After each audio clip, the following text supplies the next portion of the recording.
Have you thought about what your calling is? Because if you're going into the criminal justice system, the time is now to begin thinking about how am I going to use every single day that I am here to start sowing seeds for what my calling may be. And a calling may be something totally different than what you did before you surrendered or before you came into the criminal justice system or before authorities targeted you to come into the criminal justice system. Give some thought to what your calling is. I learned to ask those kinds of questions when I was locked inside of the Pierce County Jail facing a sentence of life without the possibility of parole. I still remember reading that book on Socrates, putting it on my chest, and thinking about, well, people like those who are, patrons of the Prison Professors Program, law-abiding, contributing citizens who want to see the criminal justice system improved. I used to ask, is there anything I can do while I'm in here that will help me bring value to the lives of those people or bring a solution to this system that was about to, keep me incarcerated for more than a quarter century. I didn't know how long I would serve then, but I definitely knew I wanted to have an impact on changing the system. And so that influenced me to really begin thinking about what could I do today to prepare for that journey in the future. And it was that same kind of thinking that helped me transition into society when I finally went to the other side of the journey and left prison behind and started building my life outside. And that's what I'm going to read about today in chapter 9 of Success After Prison. So I'm going to turn to that section right now.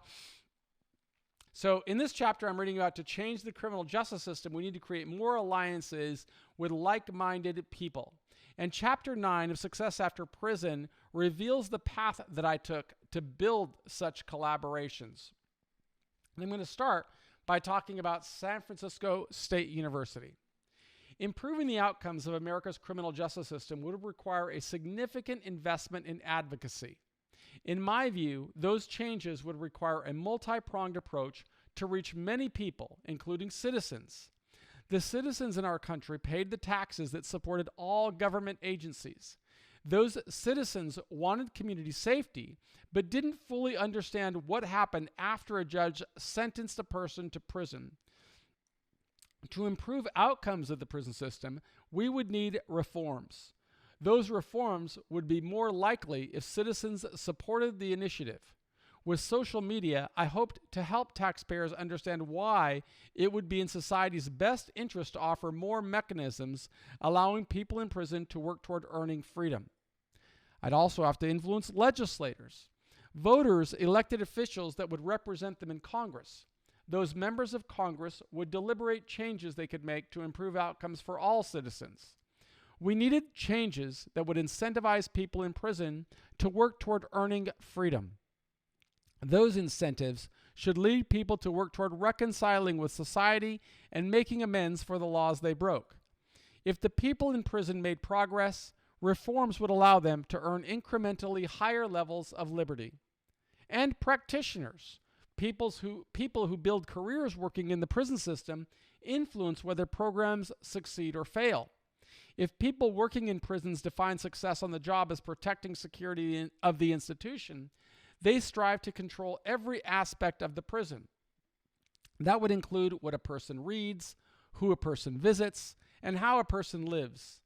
An overemphasis on security can translate into obstructing people who want to work toward reconciling with society, making amends, or preparing for success after prison.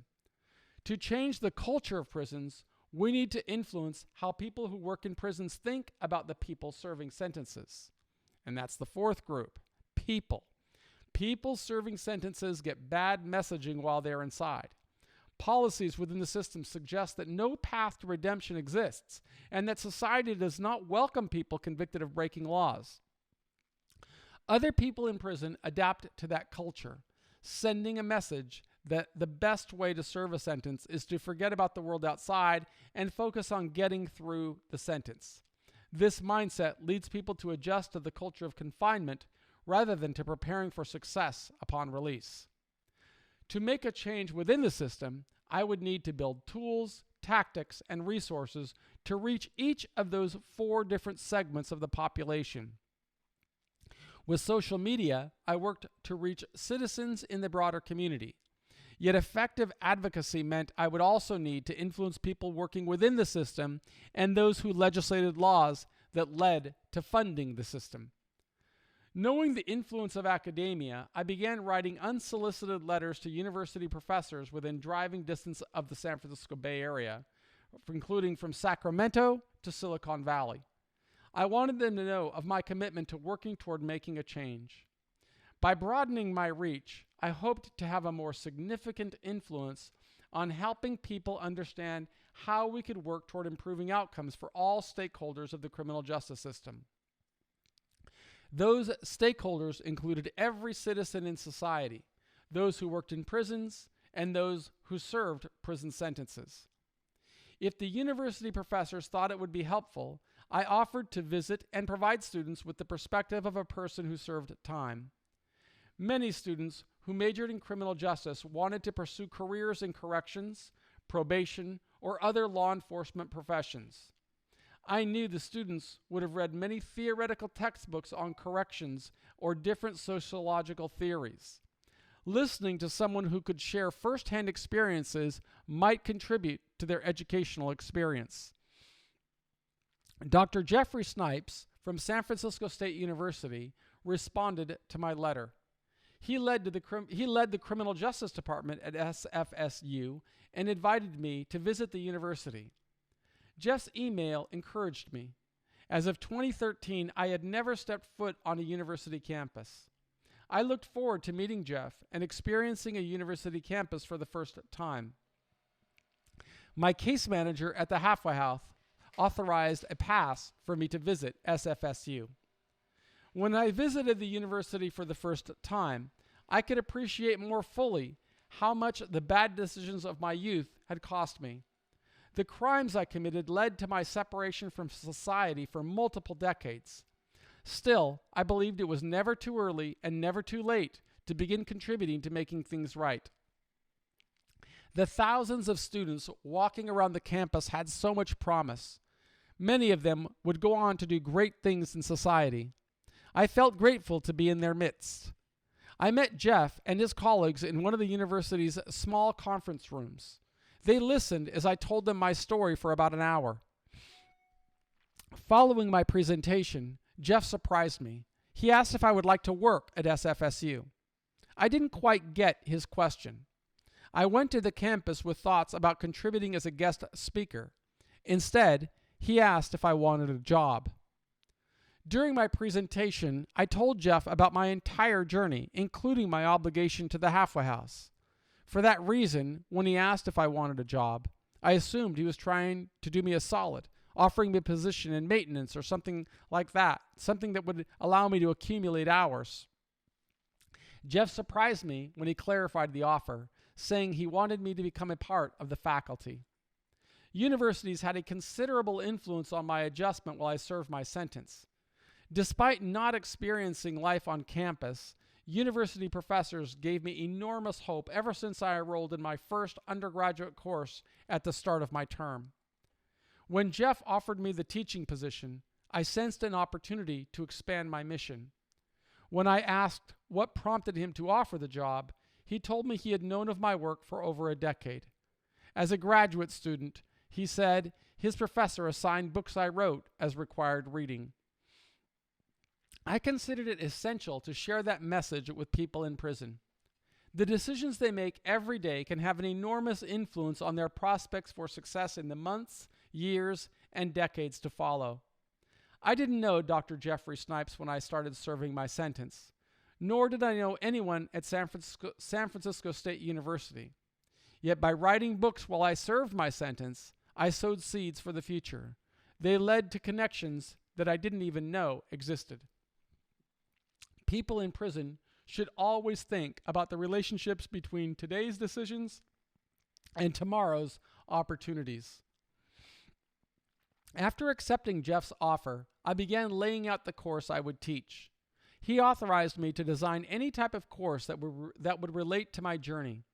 I created a course called The Architecture of Incarceration and agreed to begin teaching in August 2013. Less than 3 weeks after finishing my obligation to the Bureau of Prisons, SFSU students would address me as a professor. I spent hundreds of hours preparing for the semester. Although my job only required me to teach 30 students, I accepted any student who wanted to enroll.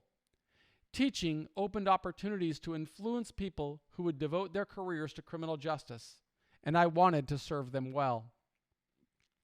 In designing the course, I set a goal of helping the students understand the influences that led to our nation's massive prison system. We incarcerated more people per capita than any nation on earth. I wanted those students to understand that the U.S. didn't always have the world's largest prison population. Our commitment to mass incarceration didn't begin until the early 1970s, accelerating around the time that I began serving time. When President Reagan launched the war on drugs, our prison populations skyrocketed. I wanted students in my class to understand how we architected the pathway to mass incarceration and to know that we could do better. To begin the class, I told the students about my history of selling cocaine as a young man and about my transformation while serving 26 years. They were somewhat shocked when I revealed my past. As part of the course, I assigned 2 books that I authored during my confinement, including Life Behind Bars in America and Earning Freedom, Conquering a 45-year Prison Term. Although students referred to me as professor, I urged them to call me Michael, reminding them that I'd finished serving a prison term only a few weeks before the semester began. We spent our first class going over my complete history. I encouraged them to ask anything about my past, prison experience, or my expectations about life upon release. Each class lasted nearly 3 hours, and I pledged to be 100% authentic with them. During the second class, we discussed the evolution of punishment in Western civilization. Before the 18th century, I pointed out, we didn't use prisons or confinement as a punishment. Instead, we only used confinement as a kind of placeholder until after the trial that would determine guilt. After determining guilt, judges in the medieval era would punish the offender with mutilation or death. The justice administrators would behead convicted felons or rip apart their bodies in grotesque ways, including drawing and quartering. Such punishment would send 4 horses running in different directions while strong ropes ripped limbs off the torsos of the offenders. I designed the third class to teach students about evolutions in criminal justice during the 18th century. Scholars refer to that era as the Enlightenment, a time when people had more hope. 2 philosophers, Thomas Hobbes and John Locke, presented different theories on human behavior. According to Thomas Hobbes' view, people were beasts by nature. Hobbes' theory held that people would only refrain from breaking laws if the state maintained a severe penal system that would punish wrongdoing. On the other hand, John Locke believed that all people came into the world with a blank slate, meaning that they were neither good nor bad. According to Locke, we all learn behavior through our observations and experiences. People may have learned behaviors that led to criminal actions, but they could also unlearn those behaviors and become good citizens. Those types of philosophical questions, I explained to the students, led other philosophers to question the way we responded to criminal behavior. Instead of responding to every offense with corporal punishment, many people began to propose different ideas. During the Enlightenment era, the prison movement began. Instead of using jails as placeholders for people until after the conviction, when authorities could carry out corporal punishment, we began to use confinement itself as a form of punishment. Rather than punishing the body, we would extract time from people by forcing them to stay locked in a cell for the duration of the sentence. In the following class, I invited the students to assess the evolution of justice using a scale of 1 to 10. How much did society improve justice by switching to confinement from punishing people by cutting off their heads? Each student agreed that confinement represented a significant improvement, a 10 on the scale. Then I opened discussions about how our system has evolved since the birth of the prison. We spent the remainder of our course discussing how prison systems changed from the 1800s to the modern day. To help students understand more, I brought many guest speakers into the class, including a Los Angeles County Sheriff's Deputy, the San Francisco Sheriff, a federal magistrate judge, probation officers, community activists, and formerly incarcerated people. Since I couldn't bring my students into the criminal justice system, I did my best to bring the system to them. I did not limit my teaching to San Francisco State University. During my first year of liberty, I spoke at universities from New York to Washington State and regularly at universities in the Bay Area, including Stanford, UC Berkeley, and the University of San Francisco. I felt passionate about working to help more people understand our nation's criminal justice system and about working to improve the system for all. As much as I enjoyed teaching, I knew I wouldn't spend my career in the classroom. I couldn't afford it.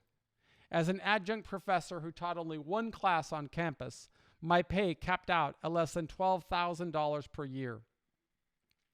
Teaching a few more courses would increase my income, but without a PhD, I wouldn't become a full professor or earn a livable wage. Returning to school to complete my PhD didn't strike me as a viable option. After all, I had been out of the workforce for longer than 25 years, and I couldn't afford to take another hiatus to study for 3 to 5 years to complete a program. Since I had committed to Carroll, I needed to achieve dual objectives. On the one hand, I wanted to pursue projects that would improve the outcomes of our nation's prison system and resolve one of our time's most significant social injustices. On the other, I wanted to create income opportunities that would allow Carol and me to enjoy financial stability. While teaching, I simultaneously worked to develop my Straight A Guide, a framework for using time in prison to prepare for success. It all began under the theory that people in prison would be more receptive to learning from individuals who had transformed their lives while they experienced the prison system. People serving time could become cynical. They might reject a message from people who didn't know the pain of being separated from society. I wanted to reach people serving sentences because they would play an integral role in advancing any prospect for prison reform. If people were not ready to succeed upon release, then voters would reject any efforts toward the reforms I felt would be necessary to improve the outcomes of the system. The many books I wrote during my imprisonment shared the lessons I learned from people I called masterminds. In truth, we all face struggles during our life. Many people overcome significant struggles, and I learned from their stories. Other people could learn from those lessons as well. I simply had to put the lessons into a package, and I called that package the Straight A Guide. And as I do with every chapter, I'm going to close with some self-directed questions. In what ways does the behavior of people in prison influence possibilities for prison reform? In what ways has your personal story advanced prospects for prison reform? And what tools, tactics, and resources are you creating to prepare for your success upon release?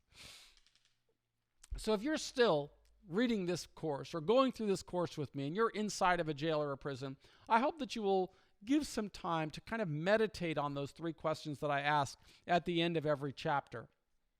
And if you haven't read the previous chapters of this course or of this book, Success After Prison, I would encourage you to visit the blog section on our website at Prison Professors so that you could access the earlier courses or access them on YouTube or iTunes. But if you're in prison, they are a part of our course, Preparing for Success After Prison, and I really urge you to give some thought to it, not to get a certificate, but rather just to engineer your pathway toward a better life. The pathway to success after prison really requires you to be intentional. You've got to be thinking about what you're doing today and how every decision you make relates to what you're going to become in the future. My name is Michael Santos, and on behalf of our entire team at Prison Professors, I want to thank you for being a part of our community. If you're outside, please do subscribe to the channel, whether it's on iTunes, YouTube, or any other social media channel. But if you're inside, please focus on keeping a clean disciplinary infraction, participating in programs, doing whatever is required of you, and documenting your journey so that we could take your story and show stakeholders in society why we need reforms that will incentivize others to pursue excellence and earn freedom. Thanks again for being a part of our community.